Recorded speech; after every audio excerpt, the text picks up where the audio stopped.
Thanks for your time tonight. Well, good evening. It's very kind of you to invite me in. You're an economist, aren't you? I am, yes. As a matter of interest, was it the handshake? It's a bit of a giveaway. No. I was reading your research data here. Oh, beg your pardon. Economic history, isn't it? Economic history, yes. Yeah. I'm an economic historian. Good evening. Good. Big field, economic history. It is a big isn't field, yes. It depends on how you define it, of course. And how do you define it? Well, it depends on how you define. Of course.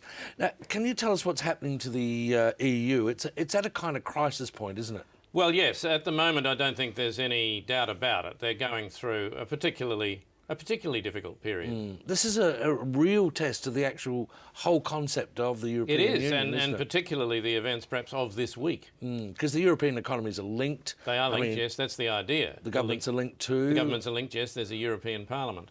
Yes, what does the European Parliament do? What does it do? Yeah. Well, nobody knows what it actually does. Well, where does it meet? Well, they have meetings to arrange where they'll meet. Oh, so there's a choice. Well, yes. Have you ever been to Europe? Of course. Well, there's a lot of countries there. I mean, this is part of their problem. They're trying to unify the joint. But So- they can currently meet in Belgium or in France or in Luxembourg. They can meet anywhere. Oh, yeah, so its whole purpose is to come to some agreement about where they're going to meet. The Parliament? Yeah. I don't think that's their entire purpose, but it's certainly an ancillary benefit, yes. Sure. OK, well, take us back. Where did all this start?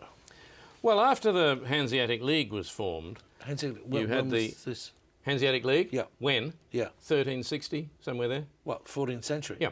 Well, I think we better start a little bit later. We you don't know, have a lot of time Skip tonight. the Hanseatic League. Yeah, I think, if you don't mind. That's a shame. Yeah. It's a similar concept, though. They're trying to unify a large number of countries into what is effectively one market. So rather than compete with each other, Rather they than competing favour with with one each another. other. Yes, indeed. Yeah. They favour one another. Yeah, and indeed. standardise the currency, of course. Standardise the currency, yes. So what went wrong? Well, in this case, some countries other than Germany found out about it. What are we seeing now, though? Well, as you know, in economics, the great battle in the 20th century was that between capital and labour. Won by capital, of Won course. resoundingly by capital, who then move on to the next round. And who do they meet in the And next they're round? going to meet democracy in the final. Wow, that'll be a good match. It'll be won't an it? absolute cracker. Democracy. Oh, yeah. good. You won't be able to get a ticket. Where is it? Where is it? Yeah. Well, they're meeting to decide that. Well, when will they be doing that? Having a meeting about that as well. There's a meeting about when that meeting will be sometime next week, Terrific. I believe. There's a meeting about when that is. Sure. OK, thank you very much for your time. I've got to go to a meeting about that.